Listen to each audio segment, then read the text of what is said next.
Bonjour tout le monde, c'est Séverine, l'agoraphobe voyageuse. J'espère que vous allez bien. Aujourd'hui, une nouvelle petite vidéo, tout simplement pour vous expliquer la prise de conscience qui m'a fait gagner 6 mois de séance chez mon psy.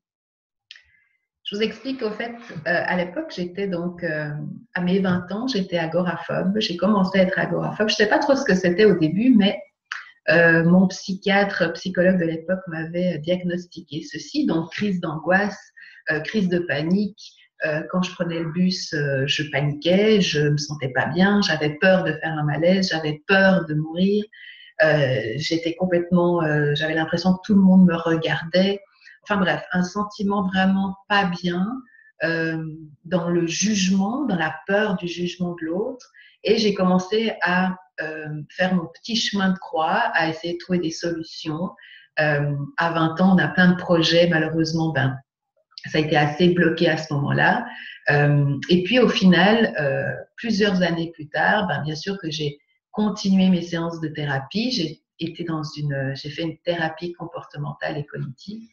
Et puis un jour, au fait, quand ma psy m'avait demandé d'aller me confronter à ses peurs, hein, c'est le moyen entre guillemets pour régler une phobie ou une peur. En fait, je me suis rendu compte que j'avais pas envie de le faire parce que j'avais encore trop peur. C'est un peu le serpent qui se mord la queue, mais forcément que quand je suis revenue la fois suivante à la consultation, ben, elle m'a dit, est-ce que c'est bon, vous avez été, comment ça s'est passé, etc. Et puis, une fois sur deux, je lui disais, oui, oui, ça s'est bien passé, mais au fait, c'était pas vrai. Et un jour, je lui ai dit, ben non, je suis désolée, mais j'ai pas réussi. Et puis, elle m'a regardée et elle m'a dit, mais ok, ben qu'est-ce que vous voulez que j'y fasse? Enfin, en gros, c'était pas tout à fait comme ça, mais c'était pour dire, vous êtes responsable de votre vie.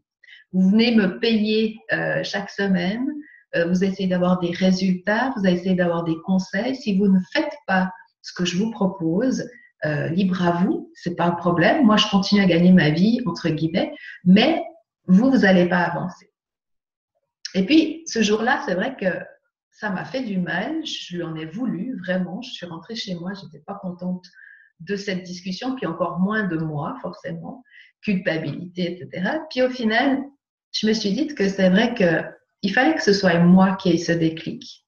C'est-à-dire qu'il fallait que pour m'en sortir, il fallait que j'arrive à trouver suffisamment de force, d'y croire suffisamment pour faire les choses. Et en fait, c'est ce que j'apprends aujourd'hui aux personnes qui me suivent, c'est que il suffit pas juste de dire va à tel endroit, confronte-toi à tel endroit pour vaincre tes peurs. Non, c'est bien plus subtil que ça. Il y a des choses à l'intérieur qu'il faut régler avant et qu'il faut prendre avec soi pour réussir à passer cette étape-là. Donc, c'est exactement ça que je propose. Mais en tout cas, moi, j'ai commencé à passer du j'y arriverai jamais.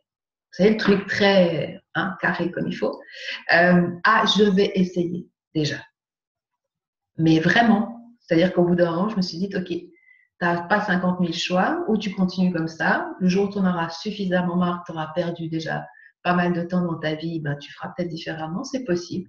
Ou alors, ben, tu resteras comme ça toute ta vie. Mais pour moi, c'était impensable de continuer dans ce chemin-là. Il fallait à tout prix que je sorte de cette espèce d'état d'esprit négatif où je n'y arriverais pas. Alors, tout ça, ça se travaille, ça ne vient pas comme ça du jour au lendemain.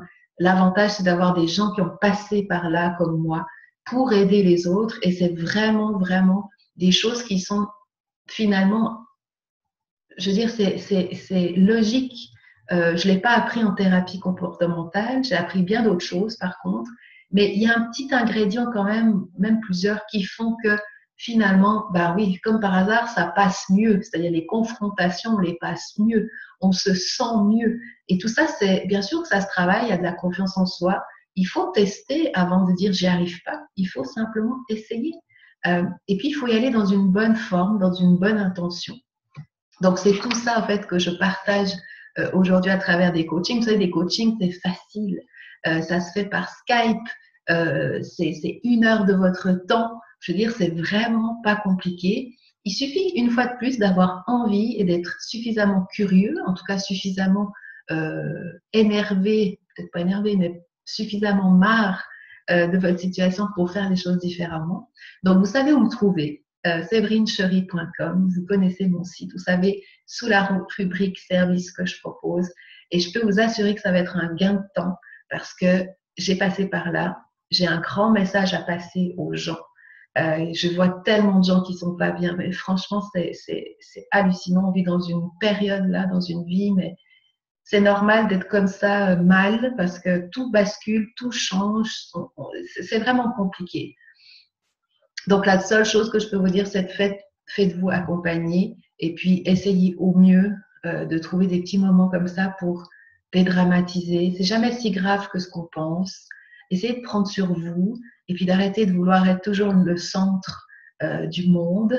Je parle pour moi, hein, c'est ce que j'étais en tout cas, ce que j'avais envie en tout cas qu'on m'aide. Et puis voilà, il y a des techniques, il y a plein de choses à faire. Il faut vraiment avoir envie, puis il faut se donner les moyens de réussir. C'est comme pour tout. Ça vient pas tout de suite comme ça. On n'est pas programmé pour être bien, à mon avis. Par contre, on le devient. Et puis, plus les années passent, plus on va à l'essentiel. Ce qui est mon cas. Donc voilà, je vous embrasse. Je vous souhaite une super belle journée. Et puis, je vous dis à une prochaine. Salut!